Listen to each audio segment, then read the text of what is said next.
Hello and happy Sunday to my wonderful students, especially consistent ones. All right, I hope that these videos have been helpful for you. It's not about getting some multiple choice questions done and trying to remember the answers, etc. We are learning as we go along the different ways we can approach different questions. And some of these questions, even though they won't come in the same way, they'll be on paper too. And so, the concepts repeat. So get your groove on. Go ahead and share the video now. I just want to send a shout out to Denby High, Glenmere High, Jonathan Grant High School. If you know that you've been here, but I have not called your school name, then you can go ahead and just represent your school in the chat so I can give a shout out to you next time. All right, here we go. We're now at 2015 paper, and we're looking at part 1. So questions 1 to 30.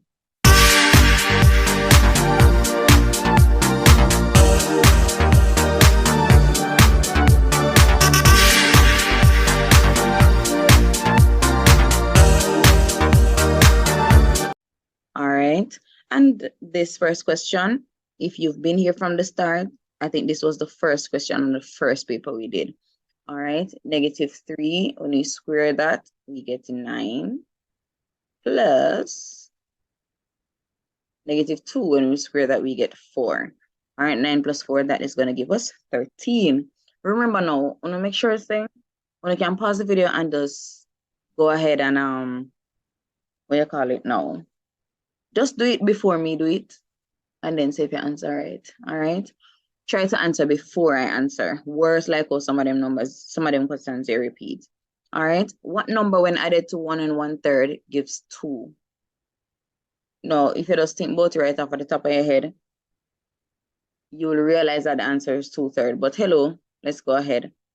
When I add, I can simply say 2 subtract 1 and 1/3.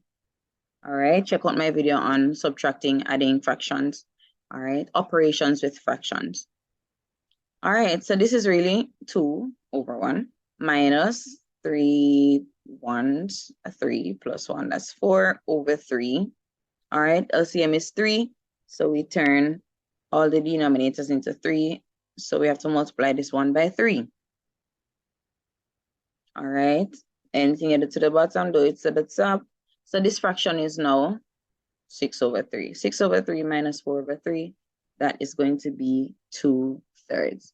All right, and we always talk about how do you write down what you're getting in English. So what number, when I add it to 1 and 1/3, well, I should actually write that in reverse, but anyway, since this addition is good, gives 2. And then clearly you would now subtract 1 and 1/3 from both sides, which is what we just did here, so which will give us what we just did. All right, number 3. Anne and Betty shared a sum of money in the ratio 2 to 3. 2 to 3, and Betty.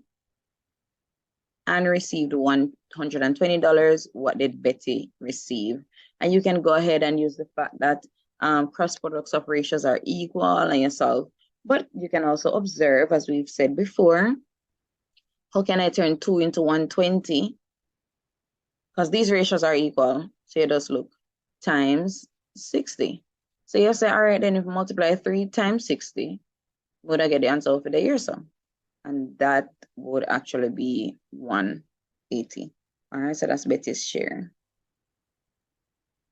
We have 11.1 being divided by 0.01. When you're dividing by decimals, remember, you need the denominator to not be a decimal. How can I turn this into a whole number? Which means I need the decimal point to be at the back of the last digit. All right, so this is going to be times 100. Anything into the denominator, you have to do it to the numerator. All right, so our denominator now becomes 1, because it would be 001.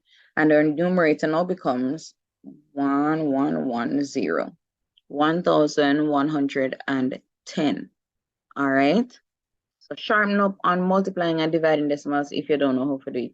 All right, especially multiplying by powers of 10, like 100, 1,000, etc. All right, divide that by 1, we get the same answer. Done. A test was marked out of 80. A boy scored 60% of the marks on the test. How many marks did he score? Feel free to pause and read over the question for yourself. A test was marked out of 80. A boy scored 60% of the marks on the test. How many marks did he score? 60% of 80. 60% of 80. All right, divide both of these by 10, which you know as cancel the zero them. All right, divide both of these by 10 again. And we have 6 times 8, which gives us 48 over 1. That's the answer, 48.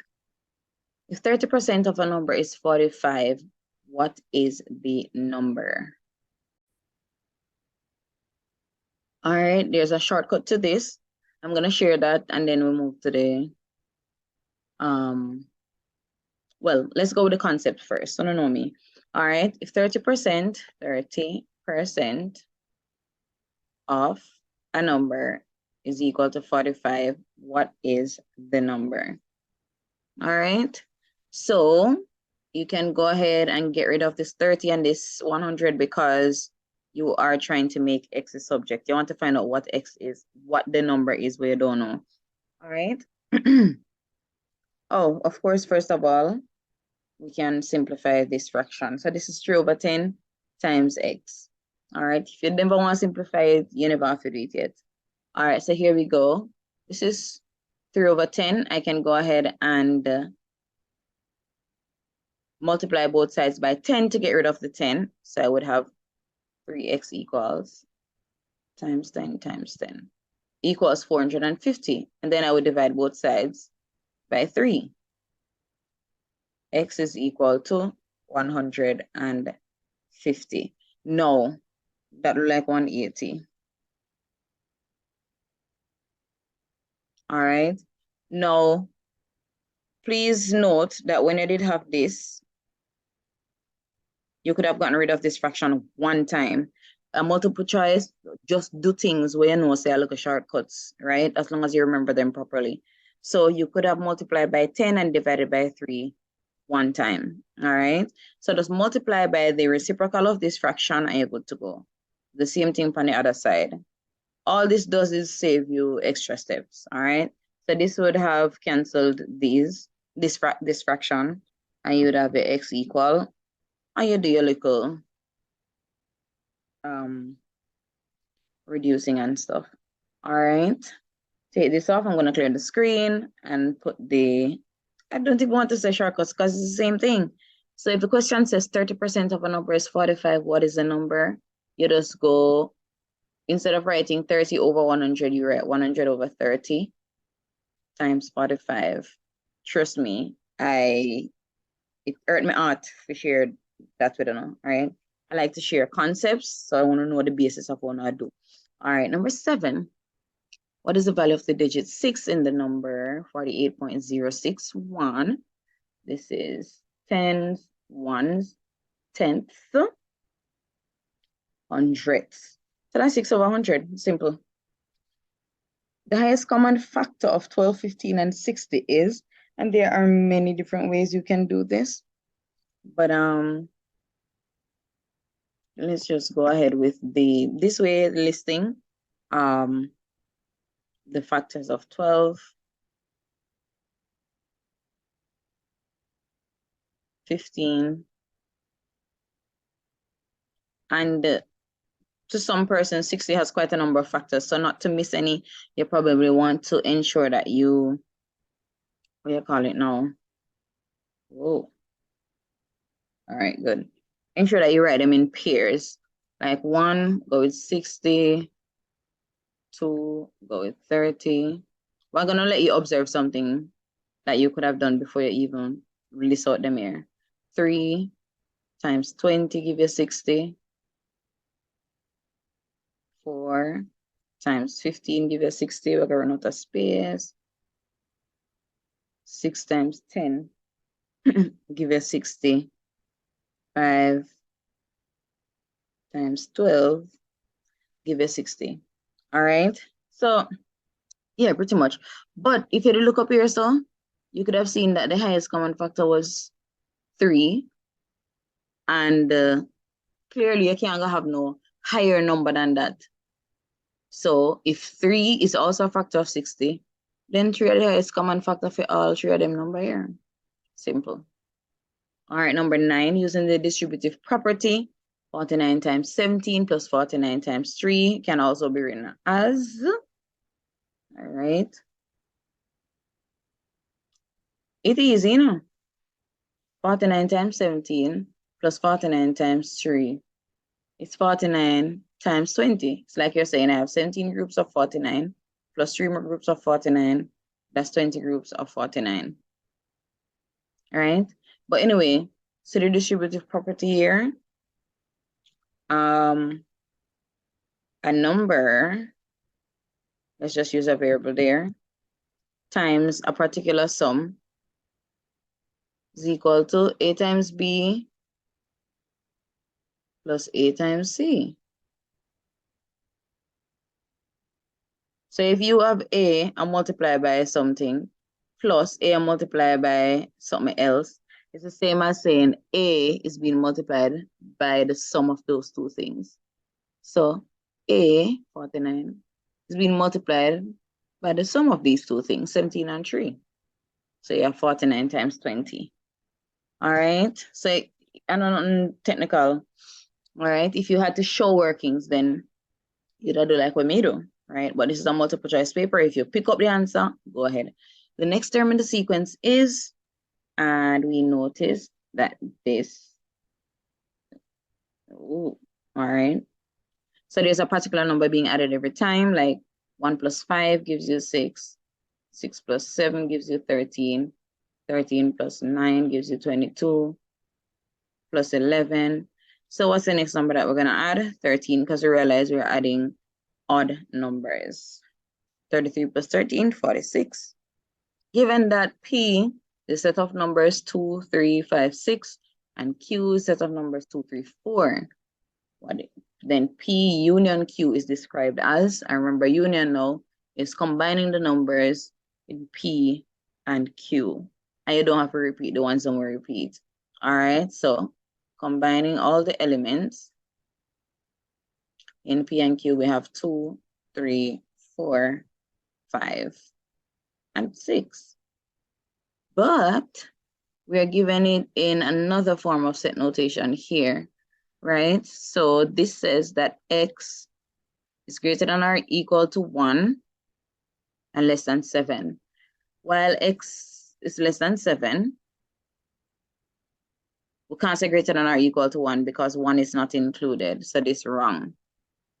X is greater than 1 but less than 7.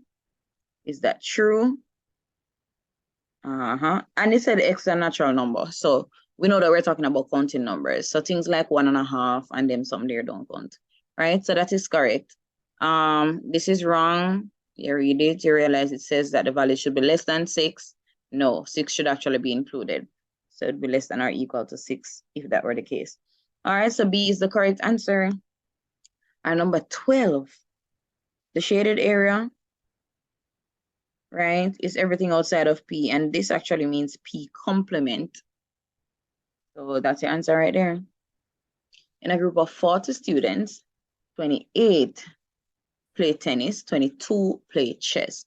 What is the least number of students who play both tennis and chess? And we talked about this already. When you say the least number of students who play both of the things, then we're talking about the intersection, the tennis and chess. And there is a formula that you can use. The number of persons. Yeah, this is an N number. All right, so the number of persons who play both tennis and chess, that's the intersection, is equal to the number of persons who play tennis plus the number of persons who play chess, subtract the number of persons in the union. union. All right, so this is equal to number of persons who play tennis plus number of persons who play chess minus 40. All right, and it's going to be 50 minus 40 plus 10. All right, so this one says, item 14 refers to the Venn diagram below. We'll see that they have shaded the, intersection of P and Q. All right, it says P, the set P is factors of 6, set Q, factors of 4. What does shaded region represent? So which of these represent the set of numbers that are factors of 6, and they're also factors of 4. All right, and that's going to be 1 and 2.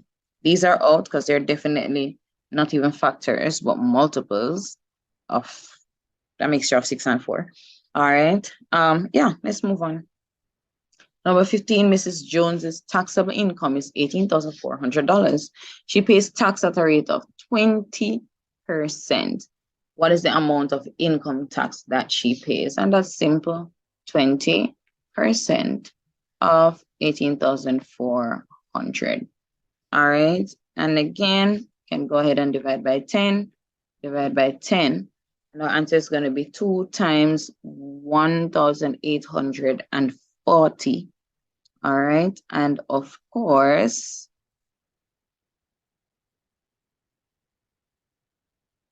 I'm not sure if I have to go exactly through this, but anyways, the answer is going to be C, 3,680. All right, the value of a plot of land is $18,000. Land tax is charged at the rate of 70 cents for every $100 value. What is the total amount of tax paid for the land? All right, so the land is valued at $18,000, but for every $100 of that $18,000, there is a 70 cents tax that is charged. All right, so you want to ask yourself, how much $100 then at 18,000? How many $100 then at 18,000? Oh, you know that you divide. All right, so simple. All right, and that's going to be 180. So that means say a 180 times may appear 70 cents. Right, and we know, of course, that when we're multiplying decimals, we can ignore the decimal point first, and then we can put it back afterwards. All right, so pretty much 7 times 180. Yeah, if you want to say it like that. All right, 180 times 7. That's going to give us 1,260. All right, let's say 180 times 70.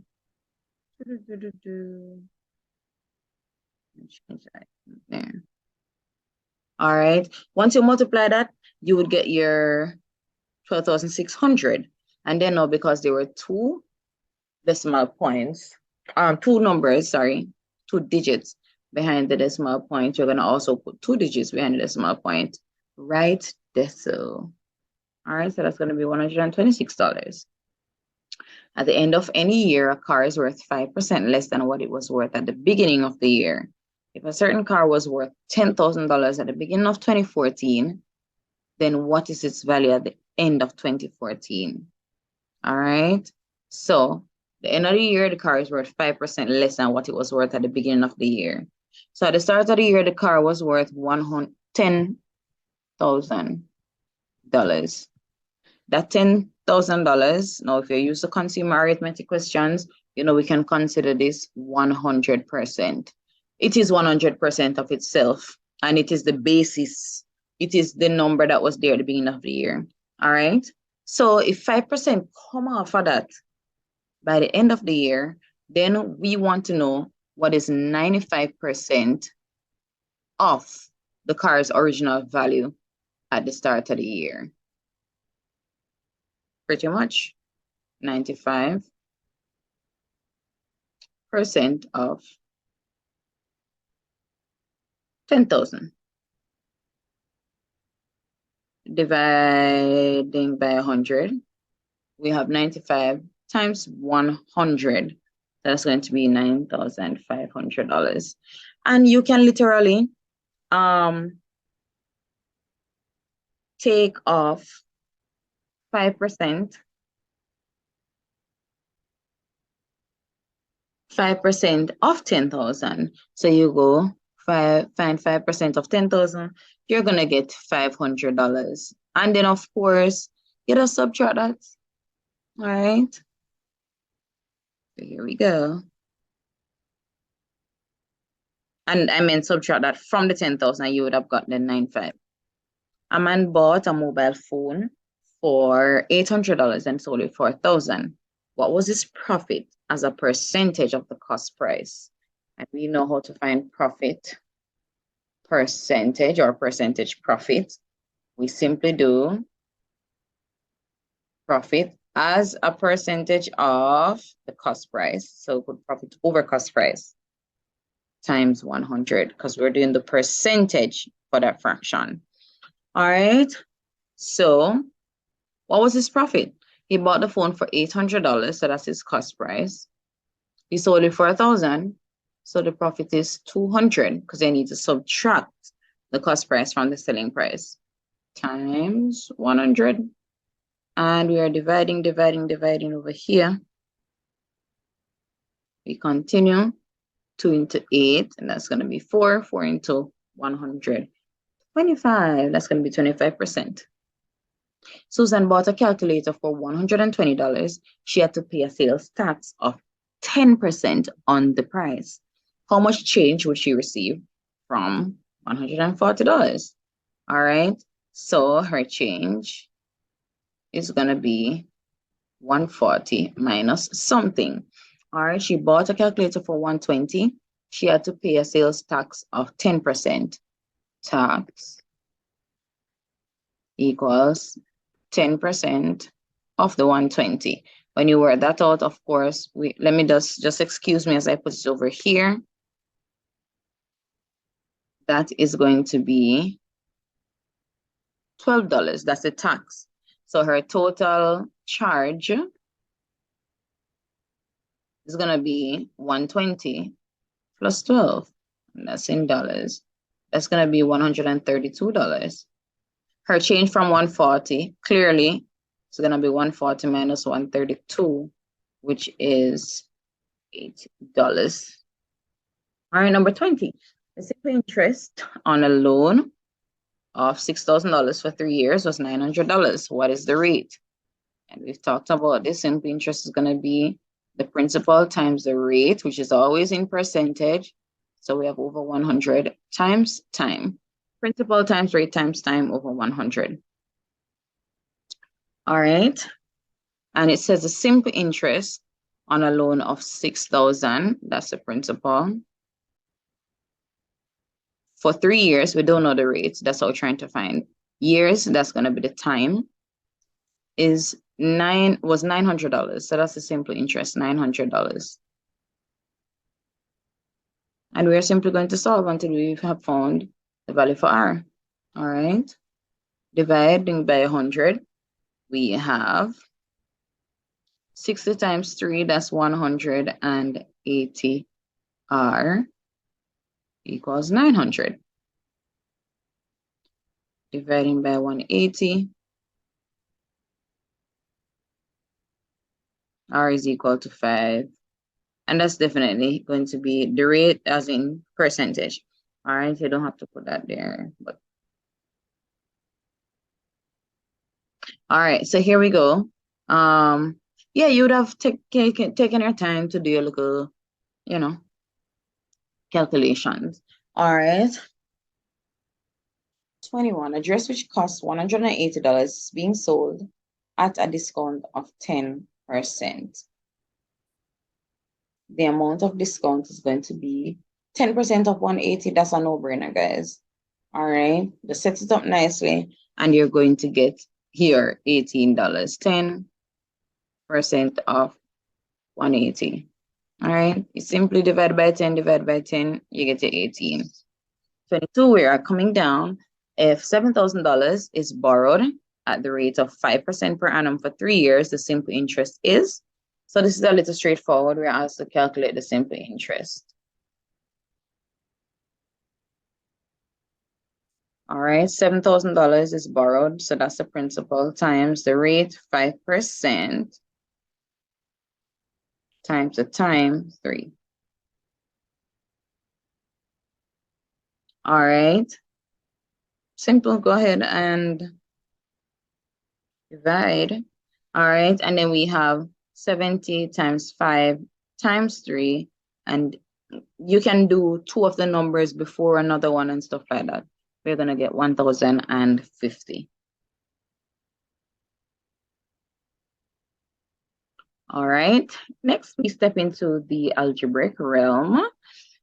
-2 being multiplied by the contents of a bracket. So here we go, -2 times x. That's -2x. So far, all of the answers depend on the right track. And then you go -2 times -4. Definitely will not still get negative for your answer here. So them they're gone. And 2 times 4 is going to be 8. There you go. All right. I mean, I did that just in case you're in the exam and you're doing elimination, right? But just go straight forward and do the question. All right. If x is an integer that satisfies the inequality, 2x is greater than 4, and 2x is less than or equal to 6. And as I would have said before, you can do these separately. All right, but in the end, clearly, especially by looking at these, you can see that you're going to need to put your answers back together. So just like a regular equation, divide by 2, divide by 2.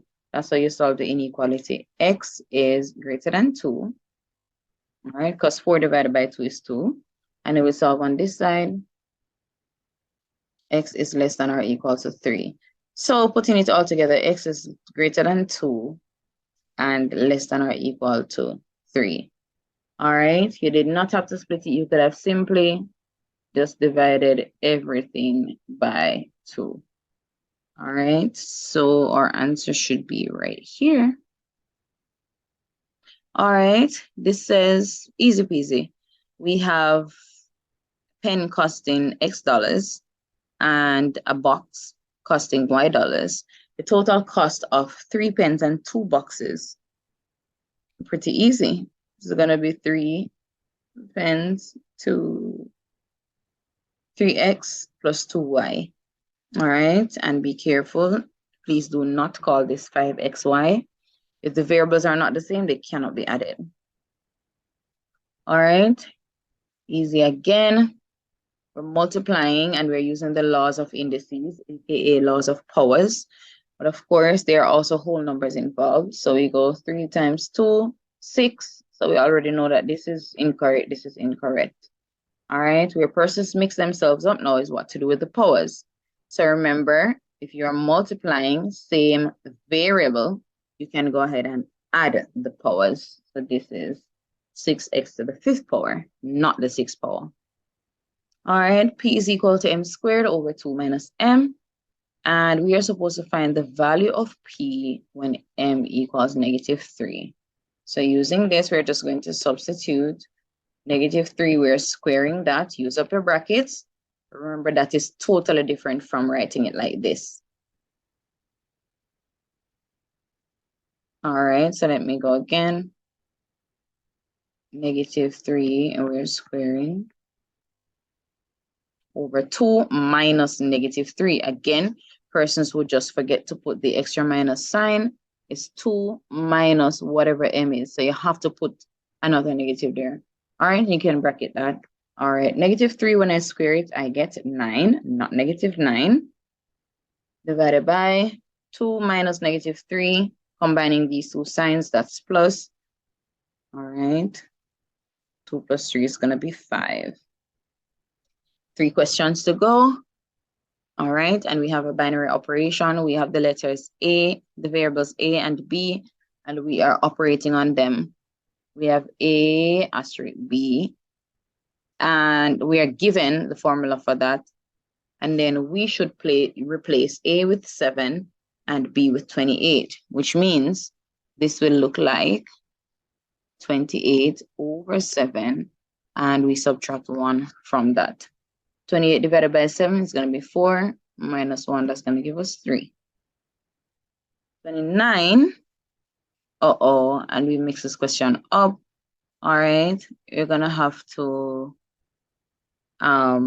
forgo this question. Maybe we can add it to next week's question. All right, and number 30, John has X marbles and Max has twice as many. Max gives John 5 of his marbles. So John X, Max twice as many. Max gives John 5 of his marbles. Max now has 2x minus 5. John now has x plus 5. But the question says, how many marbles does Max have? So this is what we're going to work with. And that's pretty much it for today. Join me next week for the next part of this paper. And let's see what we will be up to. All right. So I'll see you when I see you. Bye-bye.